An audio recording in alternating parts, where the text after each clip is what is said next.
Mass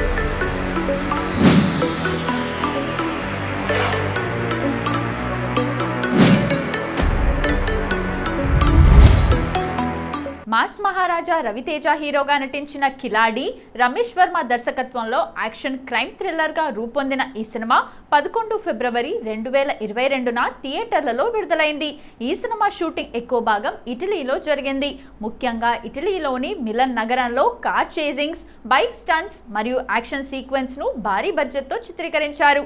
అంతర్జాతీయ stunt కొరియోగ్రాఫర్ల పర్యవేక్షణలో ఈ యాక్షన్ సీన్లు రూపుదిద్దుకున్నాయి. ఈ సినిమా షూటింగ్ సమయంలో కోవిడ్-19 సెకండ్ వేవ్ తీవ్రంగా ఉంది. దీనివల్ల ఇటలీ షెడ్యూల్స్ మరియు ఇండియాలో సెట్ ప్రాపర్టీస్ విషయంలో చాలా అడ్డంకులు వచ్చాయి. అయినప్పటికీ చిత్ర బృందం బయో బబుల్స్ ఏర్పాటు చేసుకుని కఠినమైన నిబంధనల నడుమ షూటింగ్ పూర్తి చేసింది. దర్శకుడు రమేష్ వర్మ ఈ చిత్రాన్ని కమర్షియల్గా ఎక్కడా రాజీ పడకుండా నిర్మించారు. హైదరాబాద్లోని రామోజీ ఫిల్మ్ సిటీలో సినిమా కోసం భారీ జైల్ సెట్, అలాగే మనీ లాండరింగ్ కు సంబంధించిన కొన్ని ఇంటీరియర్ సెట్స్ ను ప్రత్యేకంగా డిజైన్ చేశారు. రవితేజ కెరీర్లోనే అప్పటి వరకు అత్యధిక బడ్జెట్ పెట్టిన సినిమాల్లో ఇది ఒకటిగా నిలిచింది. దేవిశ్రీ ప్రసాద్ ఇచ్చిన మాస్ ఆల్బమ్ కు తగ్గట్టుగా పాటలను చాలా కలర్ఫుల్ గా షూట్ చేశారు. అట్టా సూడకే మరియు క్యాచ్ మీ వంటి పాటల్లో మీనాక్షి చౌదరి, డింపుల్ హయాతీల గ్లామర్ ను, రవితేజ సిగ్నేచర్ స్టెప్స్ ను హైలైట్ చేయడానికి భారీ సెట్స్, విదేశీ లొకేషన్లను వాడారు. గోవా బీచ్ల్లో కూడా కొన్ని కీలకమైన సీన్లు మరియు సాంగ్స్ చిత్రీకరించారు. షూటింగ్ సమయంలో రవితేజ 2 విభిన్నమైన లుక్స్ మరియు బాడీ లాంగ్వేజ్ మెయింటైన్ చేయాల్సి వచ్చింది. ఒకటి అమాయకపు ఫ్యామిలీ మ్యాన్ కాగా, మరొకటి stylish and cunning criminal. Ravi Teja తన 50 ఏళ్ల వయసులో కూడా ఈ సినిమాలోని యాక్షన్ సీన్స్ కోసం డూప్ లేకుండా చాలా స్టంట్స్ స్వయంగా చేయటం విశేషం.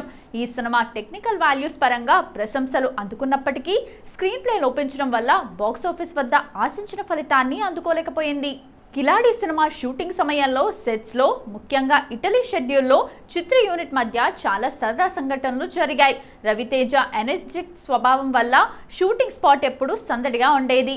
ఇటలీలో షూటింగ్ జరుగుతున్నప్పుడు అక్కడి చలి వాతావరణానికి చిత్ర యూనిట్ అంతా గడ్డగట్టుకుపోయేదట. కానీ రవితేజ మాత్రం తెల్లవారుజామునే లేచి వర్కౌట్స్ చేసేవారు. షూటింగ్ గ్యాప్లో రవితేజ స్వయంగా టీం అందరికీ డైట్ టిప్స్ చెప్పేవారట. హీరోయిన్లు మీనాక్షి, డింపుల్ హయాతి ఇటాలియన్ పిజ్జాలు, పాస్తాలు తింటుంటే రవితేజ మాత్రం తన స్ట్రిక్ట్ డైట్ ఫుడ్ తింటూ వారిని ఆట పట్టించేవారట. సినిమాలో రవితేజ ఇటలీ వీధుల్లో భారీ బైక్ చేజింగ్ సీన్స్ చేశారు. డూప్ లేకుండా రవితేజ బైక్ రైడింగ్ చేస్తుంటే యూనిట్ అంతా టెన్షన్ పడేదట. కానీ రవితేజ మాత్రం చాలా కూల్గా బైక్ ఆపి దర్శకుడు రమేష్ వర్మతో, ఏంటి రమేష్ నెక్స్ట్ సీన్లో హెలికాప్టర్ నుండి దూకాలా ఏంటి అంటూ జోకులు వేస్తూ అందరినీ టెన్షన్ను పోగొట్టేవారట. ఈ సినిమాలో 2 హీరోయిన్లు మీనాక్షి చౌదరి, డింపుల్ హయాతి ఉన్నారు. షూటింగ్ ప్రారంభంలో వీరిద్దరికీ తెలుగు అంతగా రాకపోవడంతో డైలాగ్స్ చెప్పడానికి కాస్త ఇబ్బంది పడేవారు. ప్రాంప్టింగ్ ఇచ్చేటప్పుడు వచ్చే తప్పుల వల్ల సెట్స్లో నవ్వులు పూసేవట. రవితేజ స్వయంగా వారికి తెలుగు పదాల అర్థాలను వివరిస్తూ కామెడీగా యాసను మార్చి చెప్తూ వారిని ఆట పట్టించేవారని ఒక ఇంటర్వ్యూలో హీరోయిన్లు చెప్పుకొచ్చారు. హైదరాబాద్ సెట్స్లో వెన్నెల కిషోర్, అనసూయ భరద్వాజ్, రవితేజ ఉన్న సీన్స్ తీసేటప్పుడు సీరియస్ యాక్షన్ డ్రామాలో కూడా విపరీతమైన కామెడీ జరిగేదట. ముఖ్యంగా వెన్నెల కిషోర్ చేసే టైమింగ్ కామెడీకి రవితేజ డైలాగ్స్ మర్చిపోయి మరీ నవ్వేసేవారట. దీనివల్ల కొన్ని సీన్స్కు చాలా రీటేక్స్ కూడా పడ్డాయి. రవితేజతో సినిమా చేస్తుంటే అసలు షూటింగ్ లాగే అనిపించదు. ఎంత కష్టమైన యాక్షన్ సీన్ అయినా సరే ఆయన జోకులు వేస్తూ క్యారవాన్లోకి వెళ్లకుండా సెట్లో అందరితో కలిసి కూర్చొని ముచ్చట పెడతారు. ఆయన ఇచ్చే ఎనర్జీ వల్లే కోవిడ్ టైంలో కూడా అంత పెద్ద సినిమాను నవ్వుతూ పూర్తి చేయగలిగామని రమేష్ వర్మ చెప్పారు. కిలాడి సినిమా మేకింగ్ మరియు షూటింగ్ సమయాల్లో చిత్ర బృందం కేవలం కోవిడ్ మహమ్మారినే కాకుండా సాంకేతిక పరంగా, లొకేషన్ల పరంగా మరికొన్ని పెద్ద సవాళ్లను కూడా ఎదుర్కొంది. ఈ సినిమా షూటింగ్ జరుగుతున్నప్పుడే భారతదేశంలో మరియు యూరోప్ దేశాల్లో కరోనా సెకండ్ వేవ్ తీవ్ర రూపం దాల్చింది. దీనివల్ల అనుకున్న సమయానికి పర్మిషన్లు రాక షూటింగ్ షెడ్యూల్స్ పదే వాయిదా పడ్డాయి. ఇటలీలో షూటింగ్ ముగించుకొని ఇండియా తిరిగి రావడం, మళ్ళీ ఇక్కడి లాక్డౌన్ల వల్ల బ్రేక్లు పడ్డంతో సినిమా అనుకున్న బడ్జెట్ కంటే ఎక్కువ ఖర్చయింది. ఇటలీలో షూటింగ్ చేసిన సమయంలో అక్కడ చలి తీవ్రత చాలా ఎక్కువగా ఉంది. -డిగ్రీల చలిలో హీరోయిన్లు గ్లామరస్ కాస్ట్యూమ్స్తో రవితేజ భారీ యాక్షన్ సీన్స్ చేయాల్సి వచ్చింది.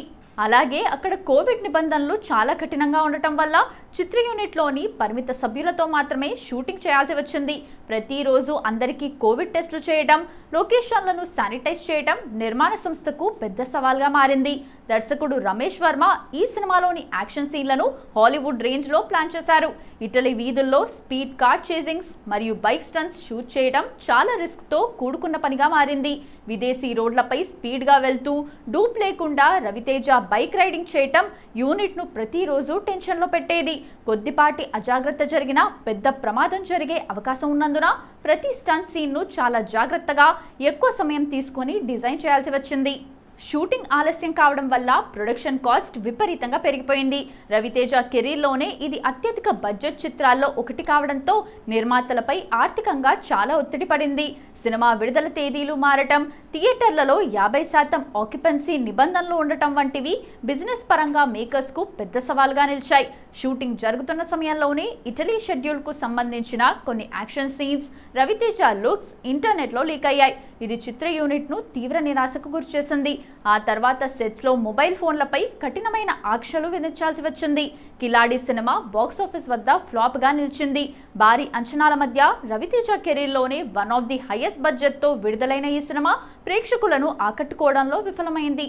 సినిమాలో అవసరానికి మించి పెట్టిన ట్విస్ట్లు మరియు టర్న్లు ప్రేక్షకులకు తలనొప్పిగా మారాయి. కథలో క్లారిటీ లోపించింది. సెకండ్ హాఫ్లో వచ్చే చాలా సీన్లు నమ్మశక్యంగా లేకపోవడం, కేవలం యాక్షన్ మరియు గ్లామర్ పైనే దర్శకుడు ఎక్కువ శ్రద్ధ పెట్టడం మైనస్ అయింది.